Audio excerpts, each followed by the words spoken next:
આ વિડીયો ખાસ એવા વ્યક્તિઓ માટે છે જે પોતાના છોકરા કે છોકરી માટે છોકરો કે છોકરી જોવા જાય છે, કે પછી કોઈ એવા વ્યક્તિ માટે કે જે પોતાના માટે લાઈફ પાર્ટનર ગોતે છે, બી છોકરો કે છોકરી, અને કા પછી કોઈ એવા ફેમિલી મેમ્બર્સ માટે કે જેમના માટે આપણે છોકરો કે છોકરી જોઈ રહ્યા છીએ, સ્પેસિફિકલી લગ્ન માટે.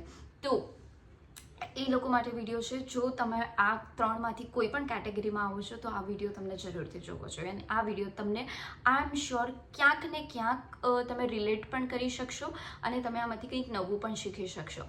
તો ફર્સ્ટ વાત હું મા બાપને કહીશ.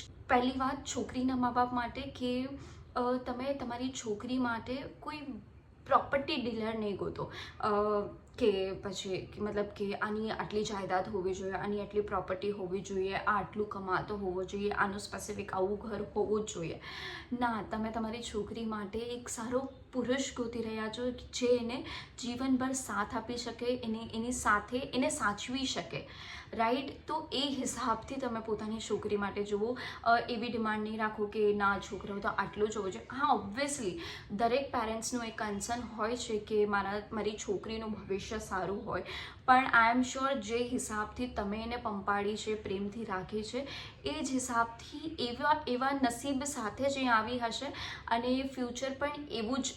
અગર સપોઝ છોકરી ભાગીને જાય છે, રાઈટ, તમે જે અપબ્રિંગિંગમાં રાખી છે એમના કરતાં નીચી અપબ્રિંગિંગમાં જાય છે, તો તમે શું કરી શકશો, રાઈટ? એટ ધ એન્ડ તમને એ અગ્રી કરવું જ પડશે. તો શા માટે અરેન્જ મેરેજમાં તમે આવું સ્પેસિફિક લઈને આવો છો કે ના, આટલી ડિમાન્ડ હોવી જોઈએ ને આ હોવું જ જોઈએ? That is totally wrong.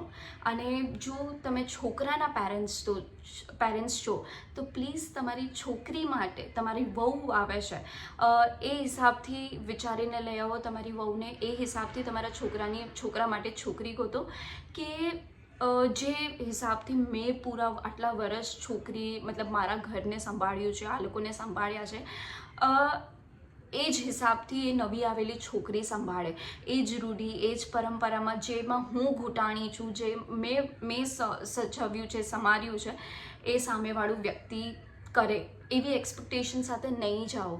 કારણ કે છોકરીના પોતાના મંતવ્ય છે, છોકરી પોતે કોઈ બીજા ફેમિલીથી આવી છે અને બીજી રૂઢિથી આવી છે, બીજું અપબ્રિંગિંગ લઈને આવી છે, તો એના થોટ્સને પણ અપનાવો અને એ જેમ કરે છે એને કરવા દો. તમારું મેઇન કન્સર્ન એ જ હોવું જોઈએ કે એટ ધ એન્ડ એ મારા છોકરાને સંભાળે, સાચવે અને બંને સુખેથી જીવે, રાઈટ? અને જો તમે કોઈ છોકરી છો જે લગ્ન માટે પોતાના પાર્ટનરને શોધી રહ્યા છો, તો મારું કન્સર્ન એ જ છે કે તમે એટલા બધા ડિમાન્ડિંગ નહીં થાઓ કે એ છોકરો ગુડ લુકિંગ હોવો જોઈએ, હેન્ડસમ હોવો જોઈએ, આ હોવું જોઈએ, તે હોવું જોઈએ. કારણ કે એટ ધ એન્ડ એક ટાઈમ પછી બાહ્ય દેખાવ બધું વયો જશે.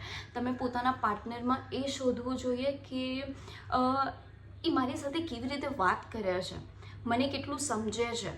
તમને આ બધી ક્વોલિટીઝ જોવી જોઈએ કે એટ ધ એન્ડ હું તકલીફમાં હોઉં છું તો એ મને કેવી રીતે સંભાળશે, મને કેવી રીતે સાચવશે, મારી નાની જરૂરિયાતોને કેવી રીતે પૂરી કરે છે, કેવી રીતે એ મારા ન કહ્યા વાળા શબ્દોને પણ એ કેવી રીતે સમજી લે છે. આ બધી ડિટેલ્સ તમને પુરુષમાં જોવી જોઈએ કે એ ગુસ્સામાં કેવી રીતે વાત કરે છે, એ પ્રેમથી કેવી રીતે વાત કરે છે, એ પબ્લિકમાં મારી સાથે કેવી રીતે રહે છે, અગર જો મને કોઈ ઈચ્છા નથી તો એ ઈચ્છાનું કેટલું સન્માન કરે છે. આ બધી ડિમાન્ડ્સ તમારી હોવી જોઈએ, અને આ બધું ક્વોલિટીઝ જ્યારે તમે પાર્ટનર ગોતો ત્યારે એનામાં ઓબ્ઝર્વ કરવાની હોય છે. ત્યારે જઈને you will find a right partner. Otherwise તમે બહારનું મટીરિયલિસ્ટિક થિંગ ગોતશો કે ના, એ પૈસાવાળો હોવો જોઈએ, એની પાસે કાર તો હોવી જ જોઈએ, એનું 4 BHKનું ઘર તો હોવું જ જોઈએ, યા ફિર એ બ્રાન્ડેડ કપડાં જ પહેરતો હોવો જોઈએ. તો આ બધું ટેમ્પરરી છે, આ બધું વયું જશે એક ટાઈમ પછી, અને હશે તો બી એ વસ્તુ જ્યારે દારૂ પીને ઘરે આવશે, તમને મારશે, ત્યારે આ બધી વસ્તુ નહીં બચાવે. અગર એ વ્યક્તિત્વ એનું સારું હશે તો આઈ એમ શ્યોર તમને ક્યારે પણ એવો મોકો જ નહીં મળે કે જ્યાં તમારી બોલાચાલી થાય, ગાળમગાળી થાય, મારપીટ થાય, રાઈટ? તો પોતાના પાર્ટનરમાં જ્યારે પણ છોકરો જોવા જાઓ ત્યારે મોસ્ટ મેન્ડેટરી થિંગ્સ આ રાખો કે એનો સ્વભાવ કેવો છે. એના દેખાવ કરતાં વધારે એના સ્વભાવ પર જાઓ. એ કેવી રીતે વાતચીત કરે છે તમારી સાથે બી અને બીજા લોકો સાથે બી, કોઈ અજનબી સાથે કેવી રીતે રહે છે, એના પરથી તમે એને ઘણું જજ કરી શકશો, ઘણું તમે નોટિસ કરી શકશો, એને ઓબ્ઝર્વ કરી શકશો, રાઈટ. અને ઇફ યુ આર અ ગાય, અગર તમે કોઈ છોકરો છો, તમે છોકરી જોવા જઈ રહ્યા છો, તો પ્લીઝ પોતાના પાર્ટનરમાં એ નહીં ગોતો કે જેમ મારી મમ્મીએ મને સાચવ્યો છે, મને બધી અડધી રાતે પણ મને જમવાનું આપ્યું છે, ને મારા માટે જમવાનું બનાવી દીધું છે, તો મારું બધું જ કામ કરી દીધું છે, તો મારી પત્ની પણ મારા માટે એ બધું કરે.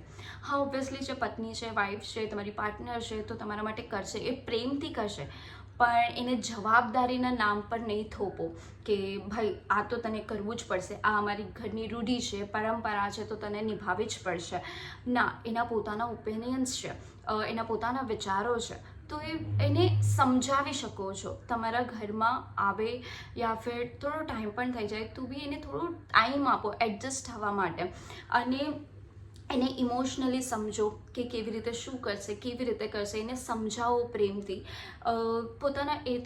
તમને તમારા પાર્ટનરમાં એ બધી વસ્તુ ગોતવાની છે કે કેટલું મને સંભાળી શકશે. હું દુનિયાને તકલીફ નથી કહી શકતો, પણ હું અગર એને તકલીફ કહું છું મારી, તો એ મને કેવી રીતે સમજશે, કેટલું શાંતિથી મને સમજે છે, સંભાળે છે.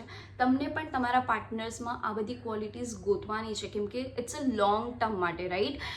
તમે બારેથી કામેથી થાકેલા પાકેલા આવો છો અને ફરીથી એ ઘરમાં કંકાસ કરે છો, તો ઇટ્સ નોટ રાઈટ.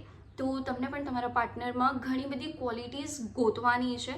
ખાલી એ નથી જોવાનું કે મને સવારે નાસ્તો બનાવીને દે, બપોરે જમવાનું બનાવી દે, રાતના હું આવું ત્યારે મને જમવાનું પીરસે.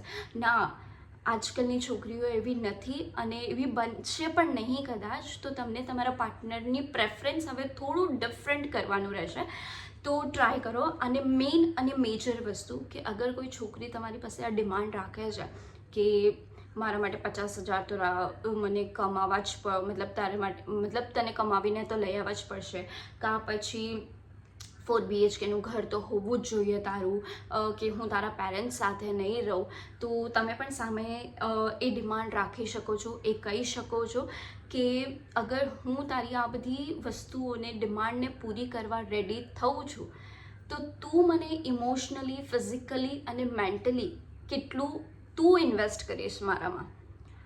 અગર હું મારા પેરેન્ટ્સથી દૂર રહું છું, રાઈટ, તારા માટે હું મારા પેરેન્ટ્સથી દૂર રહું છું, તો તું શું ગેરંટી આપે છે કે જે અપબ્રિંગિંગ મને મારા મા બાપે આપી છે, જે ખુશી મને મારા મા બાપ આપે છે, તું પણ તારા મા બાપથી દૂર રહીશ એટલો ટાઈમ, તું પણ મને સુખ આપીશ એટલું, તું પણ મારી બધી જ ડિમાન્ડ પૂરી કરીશ, તું બી મારા માટે અવેલેબલ રહીશ ફોર 24/7.